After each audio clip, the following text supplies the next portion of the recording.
उत्तर प्रदेश के इटावा से आ रही है एक शर्मसार करने वाली घटना।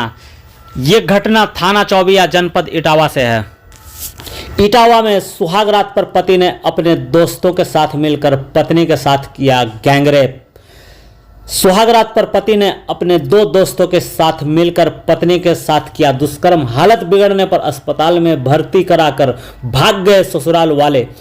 वहीं दुल्हन की तहरीर पर पुलिस ने मुकदमा दर्ज कर जांच शुरू कर दी है। वहीं दुल्हन के अनुसार नींद की दवा देकर पति ने दिया घटना को अंजाम। मेहंदी रची हाथों में दुल्हन जिला अस्पताल में भर्ती। डॉक्टर की माने तो लड़की के अंदरूनी हिस्से में चोट के निशान। मेडिकल रिपोर्ट के बाद ही गैंगरेप की होगी पुष्टि। इटावा से रिश्ते को शर्मसार करने वाली ये घटना जो सामने आई है, जहां पर सुहाग रात पर पति ने अपने पत्नी को नशीली दवा खिलाकर नशे की हालत में अपने दो दोस्तों के साथ दुष्कर्म का मामला इटावा के इकदिल थाने का है। जहां पर एक व्यक्ति ने अपने दामाद वीरपाल एवं उसके दो दोस्तों के खिलाफ बेटी के साथ दुष्कर्म को लेकर चौबिया थाने में तहरीर दी, जिसमें बताया गया है कि दिनांक 28 नवंबर दिन रविवार को उसने अपनी बेटी की शादी थाना चौबिया इलाके के रहने वाले वीरपाल के साथ की थी। वहीं 29 नवंबर को अगले दिन बेटी की खुशी खुशी विदा भी की, जिसके बाद सुहाग रात पर दुल्हन एवं उसकी मां की माने तो दामाद ने नशे की गोली दुल्हन को दी। उसके बाद बेहोशी की हालत में घटना को किया अंजाम। शर्मसार करने वाली घटना को किया अंजाम। वहीं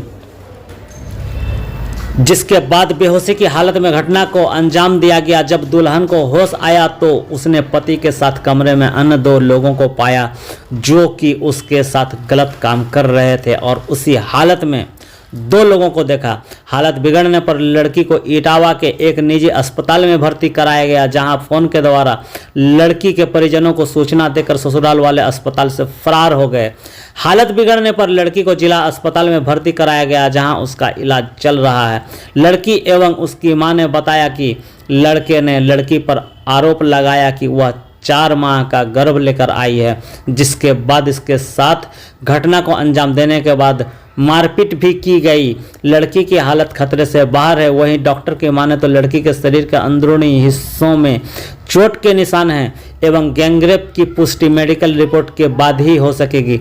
इतना तय है कि लड़की के साथ जबरदस्ती की गई है। वहीं इटावा एसएसपी जयप्रकाश ने बताया कि तहरीर ले ली गई है एवं जांच चल रही है और जांच के बाद कार्रवाई की जाएगी। इटावा से मोहम्मद अजहर आदिल की रिपोर्ट, आंखों देखी। अस्पताल में हो, कब शादी हुई थी, क्या मामला है? बिटिया की 28 नवंबर को शादी हुई, 29 तारीख को विदा हो गई। उसके बाद खूब गाना बजाना हुआ घर में, अच्छी तरीक़ा से खाए पिए शाम को। फिर लड़की ने कहा मेरे सर में दर्द हो रहा है, तो उसको गोली एक मुंह में खिला दिया नशे की। किसने? आदमी ने, इसके लड़का ने तो गोली खिला दिया। लड़की बेहोश हो गई। उसके बाद लड़की सो गई। अरे उसके बाद जब लड़की को होश आया, लड़की एकदम अलस्त पलस्त खून में एकदम थी। सो फिर लड़की ने पूछा कि ऐसा ये कैसे हुआ।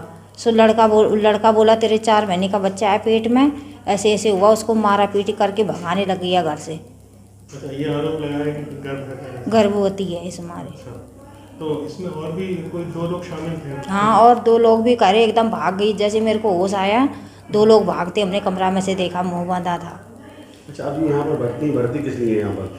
भर्ती उसके बच्चेदानी में चोट आई है, शरीर पूरा फटा है, चोट है, उठ नहीं पा रही है वो, पूरा ब्लड शरीर का निकल गया। किस चीज़ से मारपीट की? बेड की पार्टी से, दहेज में बेड मिला था, बेड की पार्टी से। अच्छा, शादी सौगात ये सब कर दिया सुहागराती के दिन। तो अब आप लोग क्या चाहते हैं? हम चाहते हैं उसको कड़ी से कड़ी सज़ा मिली और मेरी लड़की को इंसाफ मिले। पुलिस कुछ कार्रवाई कर रही है? हाँ, पुलिस कार्रवाई कर रही है। मैडम, आपके साथ क्या बात हुई, क्यों भर्ती हैं आप यहाँ पर, पूरी बात बताइए। हमारे साथ ये हुआ कि पहले दिन 29 नवंबर को विदा हो गई थी हमारी है, और मैं घर पे गई कंगन अंगन छूटा, गांव में गई, मंदिर के पाँव छुए, संजा के ढोलक वोलक बजी, गाना बजाना हुआ। मैं नाची कूदी और मैं नाची कूदी। 9:30 बजे बाद मैं अंदर चली गई सोने के लिए। मैंने खाना ना खाया और जाके मैं सो गई। मेरे सर में दर्द हो रहा है। मैंने कहा मेरे सर में दर्द हो रहा है। उन्होंने मुझे प्यार से गोली खिला दी, मैं जानी नहीं, उन्होंने पानी पिला दिया। मैंने कहा मैं सो रही हूँ, वो भी सो गए। उन्होंने भी एक गोली खाई थी। मैंने कही कौन सी गोली खाई मुझे बताओ। मैं सो गई। फिर सोने के बाद पता नहीं क्या हुआ, हमारी सास 12 बजे मेरी आँख खुली। मैंने किसी को करते हुए देखा, मैंने पूछा उनसे, उन्होंने बताया नहीं। मुझे मारने लगे, पीटने लगे, इल्ज़ाम लगाने लगे और चले गए मम्मी को लिवाने। मम्मी को लिवा के ले, मम्मी देखो कैसे इल्ज़ाम लगा रही है, मैंने इसे छुआ तक नहीं है और इल्ज़ाम लगा रही है मुझ पे। और कहने लगे इसके 4 महीने का बच्चा आएगा। मुझे परेशान करने, मुझे मारने लगे। मम्मी आई बचाने, मम्मी को धक्का दिया और मुझे मारने लगे और कहने लगे कि बच्चा है। सवेरे मम्मी के 6 बजे फ़ोन किया। मेरे ससुर ने किया कि इनके बच्चा है 5 महीने का, मम्मी से कह दिया 5 महीने का बच्चा है। और हमारे देवर ने फ़ोन किया कि मम्मी इनके ऐसी ऐसी हालत है कि इनके ब्लड चल रहा है। और मैं तो होशी में नहीं थी, मैं 2 दिन तो बेहोशी बनी रही, बेहोश की हालत में रही। मैंने क्या कहा क्या सुना मुझे तो कुछ पता नहीं। और रात के चीज़ जितनी जेवर पहनी थी मैं सब उतार लिया। मुझे मैक्सी, फटी मैक्सी पहना दी गई, पहना दी मैक्सी। और मुझे फिर उसका पति के साथ आपके और भी कोई लोग थे क्या? हाँ 2 लोग थे उनके साथ। आपने क्या देखा था उनको? हाँ हमने करते हुए देखा, मैंने उनसे पूछा, उन्होंने बताया नहीं मुझे। कमरे में 3 लोग थे आपके पति के साथ? हाँ तो क्या लग रहा था आपको? मतलब क्या कुछ आपके साथ गलत काम किया उन लोगों ने? हाँ गलत काम किया है हमारे साथ उन्होंने। और वो बता नहीं रहे। मैं पूछती रही उनसे कुल देर तक, तो मैं 1-2 घंटे तो मैं पूछती रही।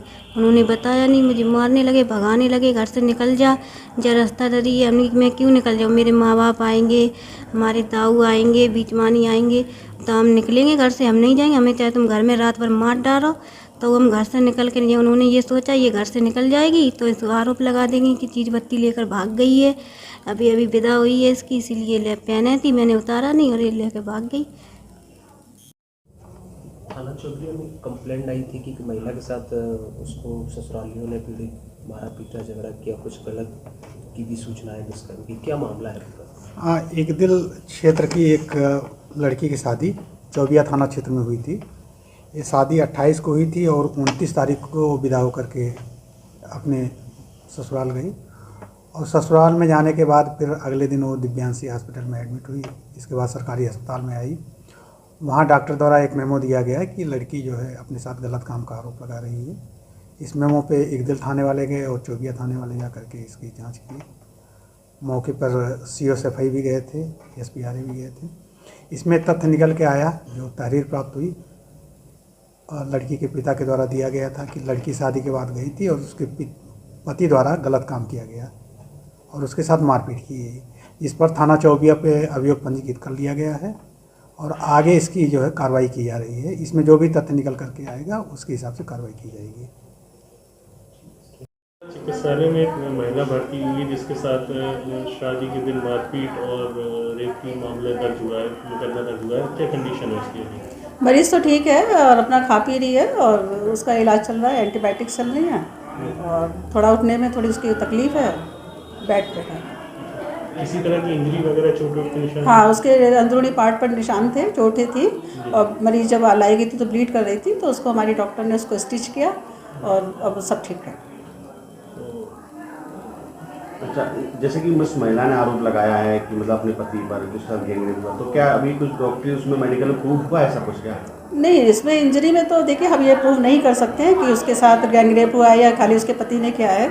हम खाली यही प्रूव करके बता सकते हैं कर सकते हैं कि उसके साथ ज़बरदस्ती हुई है, मतलब इंजरीज़ हैं उसको। मतलब इसकी आप बताएं रिपोर्ट आनी बाकी है? हाँ, अगर ये गैंगरेप हुआ है क्या हुआ है वो तो जो स्लाइड पे रिपोर्ट आएगी उसके हिसाब से पैथोलॉजिस्ट बताएंगे कि क्या मामला है। गर्भधारण की बात चल रही थी, क्या अभी उसकी कोई जांच कराई गई है? हाँ, अभी आज मरीज़ की हालत बेहतर हुई है तो अब उसका अल्ट्रासाउंड कराया जाएगा, उससे ही क्लियर कट हो पाएगा कि गर्भवती है क्या नहीं है।